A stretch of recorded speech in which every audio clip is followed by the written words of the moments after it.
નમસ્કાર દર્શક મિત્રો, લોકશાહી શાસન વ્યવસ્થામાં પ્રજાના પ્રતિનિધિ તરીકે ચૂંટાઈને આવેલા ધારાસભ્યશ્રીઓ વિધાનસભા ગૃહમાં લોક પ્રશ્નોને વાચા આપે છે.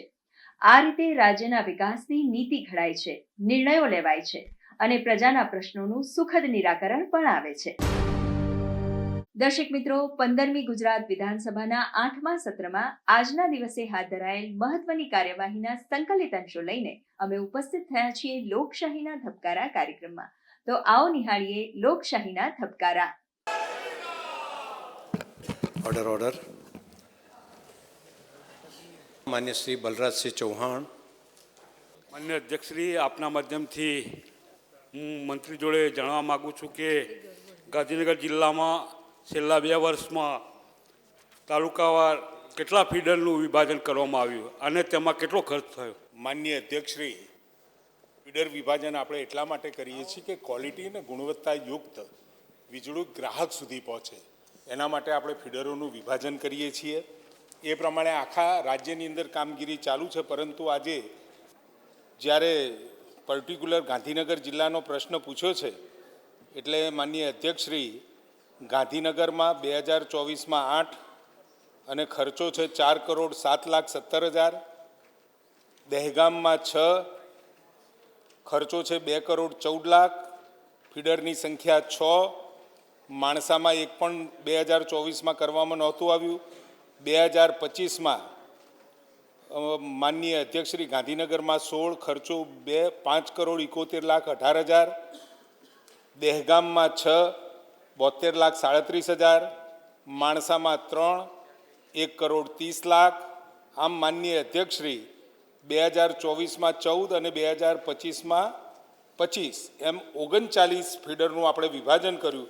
એમાં કુલ ખર્ચો માનનીય અધ્યક્ષશ્રી 13,95,000નો થયેલ છે. માન્ય જયેશ પટેલ. જિલ્લામાં જે આ ફીડરો 39નું વિભાજન કરવામાં આવ્યું, સાહેબનો જવાબ તો આવ્યો કે માણસા અને બીજા શહેરોની અંદર આટલા થયા, પણ ઔદ્યોગિકમાં કેટલા કરવામાં આવ્યા એ મારે જાણવું છે.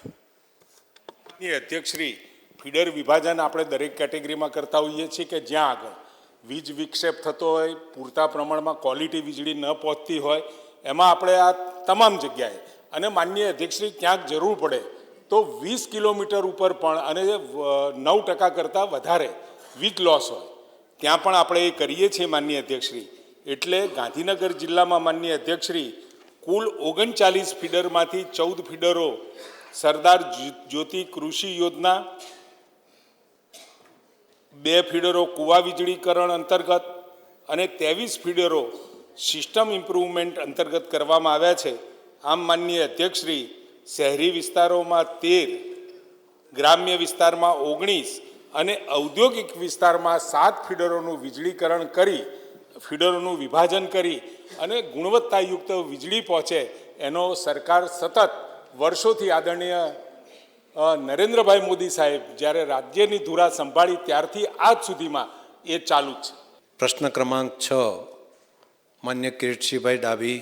માન્ય અધ્યક્ષશ્રી, આપના માધ્યમથી હું માન્ય મંત્રીશ્રીને પૂછવા માગું છું કે 31/12/25ની સ્થિતિએ છેલ્લા 2 વર્ષમાં અમદાવાદ જિલ્લામાં મેલેરિયાના કેટલા કેસો થયા અને તે પૈકી મેલેરિયા કેટલા દર્દીઓ મૃત્યુ થયા અને મેલેરિયા અટકાવવા માટે આપણે શું પગલાં લીધા છે? માનનીય અધ્યક્ષ મહોદય, છેલ્લા મેલેરિયાના રોગ ફેલાવો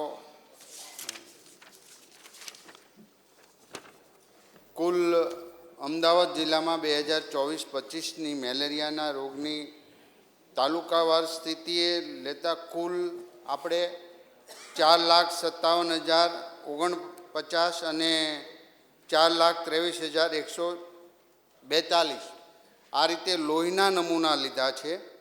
અને આ તપાસની અંદર આ વિસ્તારની અંદર મેલેરિયા દ્વારા એક પણ મૃત્યુ થયું નથી. માન્ય અમૂલભાઈ ભટ્ટ. માન્ય અધ્યક્ષશ્રી, આપના માધ્યમથી હું જાણવા માગું છું, માન્ય મંત્રીશ્રીએ જવાબ આપ્યો છે, પરંતુ 2024-25ના વર્ષમાં અમદાવાદ જિલ્લામાં મેલેરિયાની જો તાલુકાવાર પરિસ્થિતિ શું હતી એ થોડી જણાવે એવી વિનંતી કરું છું. માનનીય અધ્યક્ષ મહોદય, અગાઉના પ્રશ્નમાં એ મુખ્ય આંકડો મેં આપેલો છે, છતાં 2024માં દસક્રોઈ, ધોળકા, બાવળા, આણંદ, દેત્રોજ, માંડલ, વિરમગામ, ધોલેરા અને ધંધુકા ટોટલ મળીને 4,57,049, જેમાં લોહીના નમૂના તપાસ કરવાથી કુલ 6 મેલેરિયાના દર્દીઓ ને મેલેરિયા થયો હતો. એ જ રીતે 2025માં 4,23,142 લોહીના નમૂના તપાસવા કરવામાં આવી અને કુલ 4 મેલેરિયાના કેસો જાણવા મળ્યા હતા.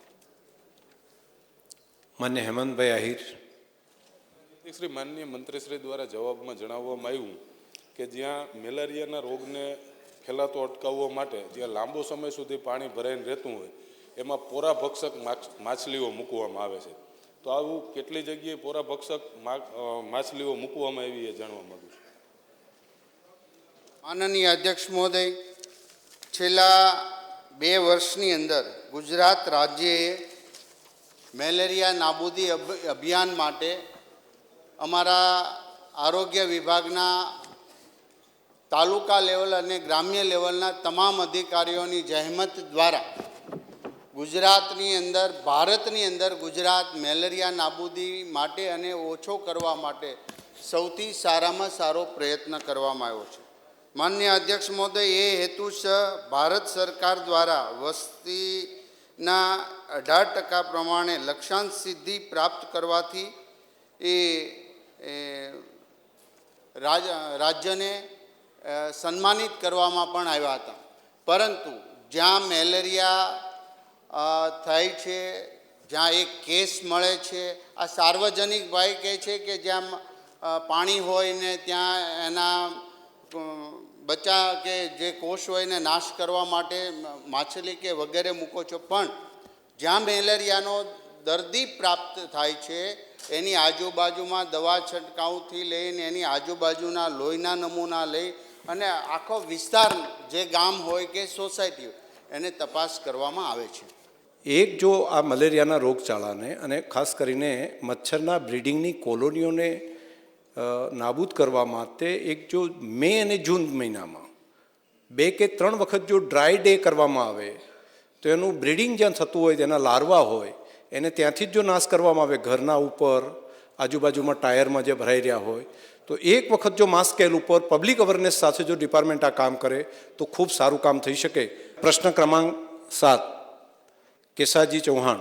માનનીય અધ્યક્ષશ્રી, આપના મારફત મારે એટલું જાણવું છે કે 31/12/2025ની સ્થિતિએ છેલ્લા 2 વર્ષમાં બનાસકાંઠા જિલ્લામાં તાલુકાવાર કેટલા વીજ કનેક્શન આપવામાં આવ્યા છે, કેટલી અરજીઓ પડતર છે અને પડતર રહેવાના કારણો શું છે? માનનીય અધ્યક્ષશ્રી, 2001થી હું સાહેબ જરા વિગત એટલા માટે આપી રહ્યો છું કે ગ્રહને પણ અવગત થાય, કે ડબલ ખેડૂતોને આવક થાય, વધારે જમીન ઇરિગેટેડ થાય, એના માટેના રાજ્ય સરકારના પ્રયત્નો 2001થી જ ચાલુ થયા હતા. માનનીય અધ્યક્ષશ્રી, એ વખતે મેં ગઈ વખતે મારી ઉર્જાની સ્પીચમાં કહ્યું હતું કે 5 લાખ જેટલા કનેક્શન હતા, ત્યારે 21 લાખ જેટલા કનેક્શનો ખેતીવાડીના આપ્યા છે. એટલે માનનીય અધ્યક્ષશ્રી, તમે એ બાદબાકી કરો અને બાકીના જે કનેક્શન આપ્યા ગુણ્યા 4 હેક્ટર, એટલે તમે કેટલી ઇરિગેશનની લેન્ડ આપણી વધી, ખેડૂતોની આવકમાં કેવો સીધો વધારો થયો. માનનીય અધ્યક્ષશ્રી, અત્યારે આપણા ત્યાં સામાન્ય યોજના, આદિવાસી વિસ્તાર માટે, અનુસૂચિત પેટા જાતિ માટે પેટા યોજના અને તત્કાલ યોજના જે તે વખતે માનનીય અધ્યક્ષશ્રી ખેડૂતોને જેને ઇમરજન્સી છે, તાત્કાલિક કનેક્શન લેવું હોય તો એના માટે તત્કાલ યોજના પણ આપણે મૂકી હતી. પરંતુ માનનીય અધ્યક્ષશ્રી, આ બધી યોજનાઓ લાગુ થતાં આદિવાસી વિસ્તારની અંદર, એસસી વિસ્તારની અંદર, અનુસૂચિત જાતિ પેટા યોજનામાં અને સામાન્ય યોજનામાં જે આપણે કનેક્શન આપવાના ચાલુ કર્યા, એના કારણે માનનીય અધ્યક્ષશ્રી તત્કાલ જે આપણી યોજના હતી એમાં કોઈ અત્યારે કનેક્શન લેવા પણ તૈયાર નથી. ક્યાંક છૂટ્યા રડ્યા ખડ્યા એકાદ બે કનેક્શન કોઈ માગતું હોય જિલ્લામાં, એના સિવાય એ ક્યાંય તત્કાલ યોજના ચાલુ નથી. પરંતુ માનનીય અધ્યક્ષશ્રી કેસાજીભાઈએ જે પૂછ્યું છે એ પ્રમાણે માનનીય અધ્યક્ષશ્રી અમીરગઢ તાલુકામાં 8,68,00,000ના ખર્ચે 461, કાંકરેજ તાલુકામાં 26.25 કરોડના ખર્ચે 1250, ડીસા તાલુકામાં 17.40 કરોડના ખર્ચે 878, માનનીય અધ્યક્ષશ્રી દાંતા તાલુકામાં, ત્યાં આગળ માનનીય અધ્યક્ષશ્રી દાંતા તાલુકામાં આપણે આદિવાસી વિસ્તારમાં જે એની યોજના છે એ અંતર્ગત પણ આપીએ છીએ અને આદિવાસી જે વિસ્તારની અંદર કનેક્શન આદિવાસીને આપીએ છીએ એમાં માનનીય અધ્યક્ષશ્રી આપણે ફિક્સ ચાર્જ નથી લેતા. આપણે જે સામાન્ય વિસ્તારમાં ફિક્સ ચાર્જ સહિતના ચાર્જો વસૂલ કરીએ છીએ, પરંતુ આદિવાસી અને એસસી એસટીના તમામ કનેક્શનોમાં આપણે ક્યાંય ફિક્સ ચાર્જ લેતા નથી. માનનીય અધ્યક્ષશ્રી દાંતા તાલુકામાં 2,46,00,000ના ખર્ચે 154, દાંતીવાડા તાલુકામાં 7.45 કરોડના ખર્ચે 446, ધાનેરા તાલુકામાં 13,19,00,000ના ખર્ચે 607 વીજ કનેક્શન, પાલનપુર તાલુકામાં 13,98,00,000ના ખર્ચે 776 કૃષિ કનેક્શન, વડગામ તાલુકામાં 8,64,00,000ના ખર્ચે 495 કનેક્શન, ઓગડ અને હડાદ તાલુકામાં નવા જાહેર કરવામાં આવેલ છે માનનીય અધ્યક્ષશ્રી. એટલે એમાં જે કનેક્શન આપ્યા હતા અગાઉ જે વિસ્તારમાં હતા એમાં એનો સમાવેશ થાય છે માનનીય અધ્યક્ષશ્રી. પરંતુ માનનીય અધ્યક્ષશ્રી જે પડતર અરજીઓની વાત કરી તો એની પણ વાત કરી લો માનનીય અધ્યક્ષશ્રી. 31/12/25ની સ્થિતિએ બનાસકાંઠા જિલ્લામાં સામાન્ય યોજનામાં વીજ જોડાણોની કુલ 1,819 અરજીઓ પડતર છે. તે પૈકી હાલની સ્થિતિએ 574 અરજી મે 2025થી નોંધાયેલ છે અને પડતર છે, જે પૈકી 258 અરજીઓ જેમાં બોર કે કૂવા બનાવ્યા નહોતા તેથી નોટિસ પાઠવેલ છે, જે અરજદાર ઉપર આધારિત હોય છે. મંજૂર થયેથી આગળની કાર્યવાહી કરવામાં આવશે. 316 અરજીઓમાં ડ્રીપ ઇરિગેશન એટલે સૂક્ષ્મ પિયત પદ્ધતિ માટેની મંજૂરી જીજીઆરસીમાં પડતર હેઠળ છે. 156 અરજીઓમાં એસ્ટિમેટ આપેલ છે અને નાણાં ભરપાઈ કરેલ નથી, અને જ્યારે નાણાં ભરપાઈ થાય ત્યારે એની આગળ કાર્યવાહી કરતા હોઈએ છીએ. 15 અરજીઓ અરજદાર દ્વારા અંદાજપત્રના નાણાં ભરપાઈ ન કરેલ હોવાથી તેમજ અરજદાર દ્વારા નિયત સમયમાં બોરવેલ કરાવેલ ન હોવાથી, એટલે બોર અથવા તો કૂવો ન હોય તો પણ રદ કરી છે. 874 અરજીઓમાં એસ્ટિમેટના નાણાં ભરપાઈ કરેલે છે, જે પૈકી 482 અરજીઓના કામ પૂર્ણ થયેલ છે અને 390 અરજીઓની કામગીરી હાલ પ્રગતિમાં છે, જે એપ્રિલ 2026 સુધીમાં પૂર્ણ કરવાનું આયોજન છે. અને 2 અરજીઓ માનનીય અધ્યક્ષશ્રી અન્ય કારણથી પડતર છે, એટલે કે આરઓડબ્લ્યુના કે લાઈન નાખવાના જે પ્રશ્નો ઊભા થયા હોય એના કારણે આપણે નાખી શક્યા નથી માનનીય અધ્યક્ષશ્રી. આમ માનનીય અધ્યક્ષશ્રી આખું જે આ કૃષિ વીજ જોડાણો જે આપણે આપીએ છીએ માનનીય અધ્યક્ષશ્રી, ખૂબ સંતોષપૂર્વક અને ખૂબ ઝડપથી આ ખેડૂતો સુધી વીજ કનેક્શન પહોંચી જાય એની ચિંતા રાજ્ય સરકાર કરી રહી છે. માન્ય શ્રી માવજીભાઈ દેસાઈ. માન્ય અધ્યક્ષશ્રી, આપના માધ્યમથી માન્ય મંત્રીશ્રીને પૂછવા માગું છું કે મારા વિસ્તારની અંદર ધાનેરાની અંદર 60,000 કરતાં પણ વધારે લાઇટ કનેક્શનો છે અને ખેડૂતો માટે ડિવિઝન કચેરી નથી એટલે ખૂબ તકલીફ પડે છે અને દરખાસ્ત પણ ઘણા ટાઈમથી અહીંયા મૂકેલી છે. જો સબ ડિવિઝન કચેરી એક જડિયા ખાતે થાય તો ખેડૂતોને અનુકૂળ રહે, આ મારું સજેશન છે. માનનીય અધ્યક્ષશ્રી, સબ ડિવિઝન બનાવવા માટેના કેટલાક નોર્મ્સ હોય છે, જેની અંદર અત્યારે એ નોર્મ્સ મારી પાસે નથી, પરંતુ પહેલાં જે 4 છે એમાંથી 3 સંતોષાવા જોઈએ અને 5 થી 8 સુધીમાં એ જે 4 નોર્મ્સ છે એમાંથી બીજા 3 સંતોષાવા જોઈએ. પરંતુ માનનીય અધ્યક્ષશ્રી, જો એમાં વીજ વિક્ષેપ થતો હશે, ખેડૂતોને ક્વોલિટી વીજળી નહીં મળતી હોય તો એ બાબતે માનનીય અધ્યક્ષશ્રી જો એને જુદું કરવાનું છે તો જુદું કરીશું, નહીં તો કોઈ બીજું સબ ડિવિઝનની સાથે એનું ભેગું કરી અને એ 2માંથી 3 પણ કરવા માટે અમે ચોક્કસ વિચારણા કરીશું. માન્ય અનિકેતભાઈ ઠાકર. માનનીય અધ્યક્ષ મહોદય, આપના દ્વારા પ્રશ્ન પૂછવા માગું છું કે આ ખેડૂતોને કૃષિ વિષયક વીજ જોડાણ માટે કુલ કેટલી રકમ ભરપાઈ કરવાની રહે છે ને એમાં રાજ્ય સરકાર દ્વારા કેટલી સહાય આપવામાં આવે છે? માન્ય મંત્રીશ્રી. માનનીય અધ્યક્ષશ્રી, કૃષિ વિષયક વીજ જોડાણ માટે કુલ ખર્ચ, માનનીય અધ્યક્ષશ્રી, જ્યારે ખેડૂતને નવું ખેતીવાડી વીજ કનેક્શન આપવામાં આવે ત્યારે ત્યાં નવા વીજ થાંભલા ઊભા કરવા, વાયર ખેંચવા, એક નવું ટ્રાન્સફોર્મર HVDS એટલે કે હાઈ વોલ્ટેજ ડિસ્ટ્રીબ્યુશન સિસ્ટમ આપણે મૂકીએ છીએ. માનનીય અધ્યક્ષશ્રી, પહેલાં એવી પરિસ્થિતિ હતી કે લો વોલ્ટેજ ઉપરથી આપણે એ કનેક્શનો આપતા અને એની અંદર માનનીય અધ્યક્ષ એક સાથે 5, 7, 10 કનેક્શન આપીએ એટલે ક્યાંક એક જગ્યાએ તકલીફ થાય તો બધા કનેક્શનોમાં અથવા તો જે આપણે કૂવાઓ કે વીજળી બોરવેલ હોય ત્યાં આગળ એ મુશ્કેલી ઊભી થતી.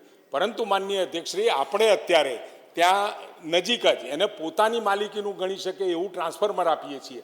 એટલે હાઈ વોલ્ટેજ લાઇન ઊભી કરી અને આ ટ્રાન્સફોર્મરની વ્યવસ્થા કરીએ છીએ જેથી કરી અને વીજ વિક્ષેપ ના થાય, ક્વોલિટી વીજળી મળે એનો આપણે પ્રયત્ન કરીએ છીએ. માનનીય અધ્યક્ષશ્રી, આ તમામ કામગીરીનો અંદાજિત મૂલ્ય 1.73 લાખ જેટલો થાય છે માનનીય અધ્યક્ષશ્રી, જેનો એક પણ રૂપિયો ખેડૂત પાસેથી લેવાનો આવતો નથી.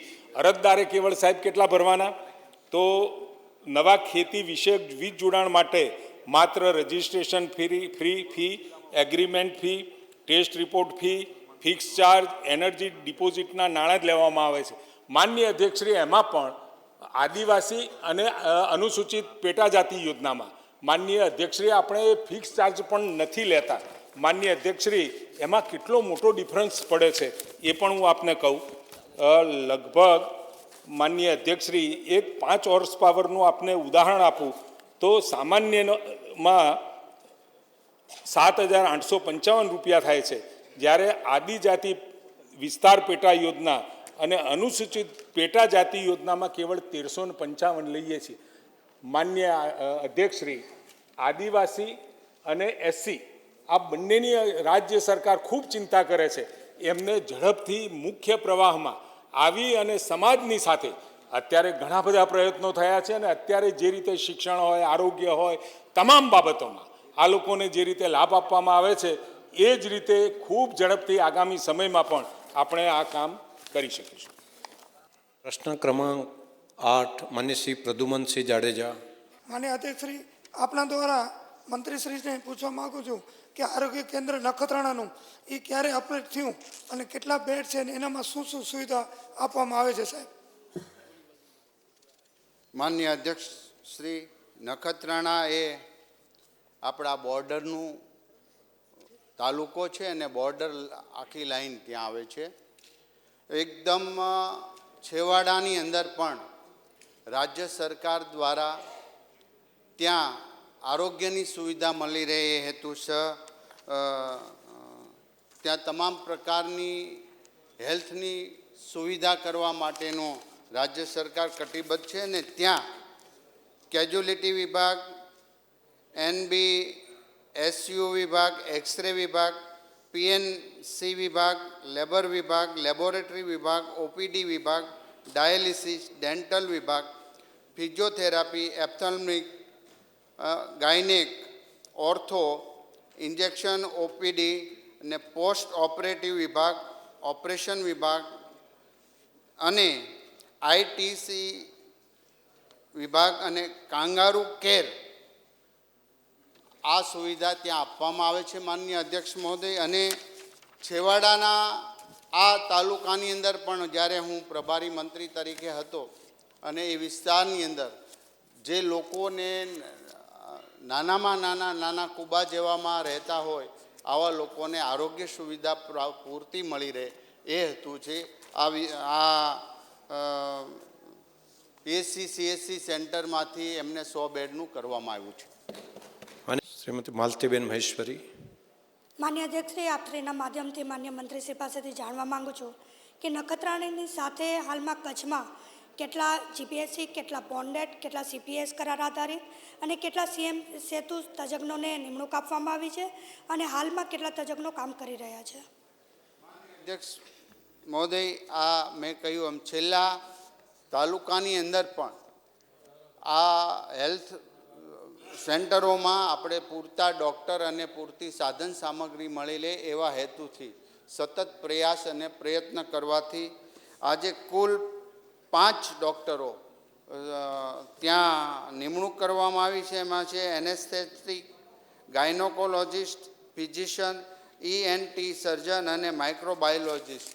આટલા ડૉક્ટરોની જે આપણા જીપીએસસી, બોન્ડેડ, CPS અને કરાર આધારિત અને CM સેતુનામાંથી આ 5 ડૉક્ટરોની ત્યાં નિયુક્ત કરવામાં આવી છે. માન્ય ઉમેશભાઈ, શ્રી આપના મારફત માન્ય મંત્રીશ્રીને પૂછવા માંગુ છું. કચ્છનો પ્રશ્ન છે. હા, પણ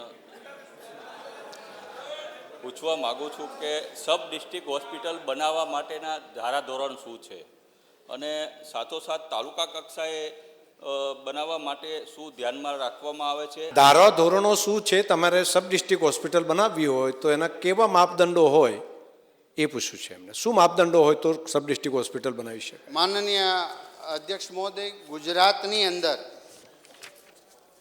જે PSC, CSC સેન્ટર જે કેલ્ક્યુલેશન વસ્તીના પ્રમાણમાં આપણે આપીએ છીએ એમાં PSC સેન્ટર 20થી ઉપર અને CSC સેન્ટર 10 ઉપર એવા, એટલે જે કેલ્ક્યુલેશન પ્રમાણે જરૂર હોય છે એ પ્રમાણેથી PSC, CSC સેન્ટરોની સંખ્યા વધુ છે. સામૂહિક ધારાધોરણો વિસંગતતાના વસ્તીના ધોરણે 50,000ની વસ્તીએ એક PSC સેન્ટર આપણે આપીએ છીએ અને આદિવાસી ક્ષેત્રની અંદર એમાં 50,000થી ઓછી વસ્તી હોય તો ત્યાં પણ એમને આપવામાં આવે છે. 1 લાખ વસ્તીના આધારિત જે PSC સેન્ટર, CSC સેન્ટર આપવાનું હોય છે ત્યારે આદિવાસી ક્ષેત્રની અંદર એમની સંખ્યા ઓછી. પ્રશ્ન ક્રમાંક 9, માન્ય શ્રી શૈલેષભાઈ પરમાર. માન્ય અધ્યક્ષશ્રી, સુરતની અંદર 29/6/2022માં માન્ય અધ્યક્ષશ્રી જે ઠરાવ થયો એ પછી 3.5 વર્ષનો સમયગાળો ગયો, તેમ છતાં પણ અત્યારે જમીન ઉપલબ્ધ ન હોવાના કારણે એ કામગીરી થઈ ગયેલી નથી. જમીન મળી છે પણ હજી ટેન્ડર એના બહાર પડ્યા છે અને 6 જગ્યાએ ગાંધીનગર, અમદાવાદ, મહેસાણા, જુનાગઢ અને વલસાડ જ્યાં જમીન ના ઉપલબ્ધ હોવાના કારણે લેબોરેટરી બની શકી નથી. તો આ કેટલા સમયમાં આ જગ્યાઓ પર જમીન ફાળવવામાં આવશે અને કેટલા સમયમાં લેબ બનાવવામાં આવશે? માન્ય અધ્યક્ષ મહોદય, તમામ જિલ્લાઓની અંદર આપણે ફૂડ ટેસ્ટિંગ વાન ટેસ્ટિંગ કરવા માટે એ ઓન વ્હીકલ ફૂડ ટેસ્ટ માટેનું છે. અને જે જમીનની વાત કરી માનનીય અધ્યક્ષ મહોદય, સુરતમાં 2500 ચોરસ મીટર આ લેબોરેટરી માટેની જગ્યા પ્રાપ્ત થઈ ગઈ છે. એમનું મહેકમ પણ નક્કી કરવામાં આવ્યું છે. માન્ય અધ્યક્ષ મહોદય, આ લેબોરેટરી જેમ વડોદરા છે ફૂડ એન્ડ ડ્રગ્સની, એ જ રીતે આ અદ્યતન આધુનિક સુરતની અંદર ફૂડ એન્ડ ડ્રગ્સની લેબોરેટરી બનશે. એમાં જેવી કે ABLના નોર્મ્સ મુજબ અદ્યતન ખોરાક અને ઔષધની પ્રયોગશાળા શરૂ કરવાનો નિર્ણય સરકાર દ્વારા લેવાયો જ છે અને બનાવવાનો છે. માન્ય અધ્યક્ષ મહોદય, 2.83 કરોડ સામે PIU દ્વારા રજૂ કરવામાં આવેલ સુધારાઈ જોગવાઈમાં સાહેબ આ 50 કરોડની આધુનિક ફૂડ એન્ડ ડ્રગ્સ માટેની આ લેબોરેટરી બનાવવામાં આવશે. જગ્યા ફિક્સ થઈ ગઈ છે, ટેન્ડર લેવલે આ કામગીરી થઈ છે ને મહેકમ પણ એનું મંજૂર કરવામાં આવ્યું છે. પ્રશ્ન ક્રમાંક 10, માન્ય શ્રી ધર્મેન્દ્રસિંહ વાઘેલા.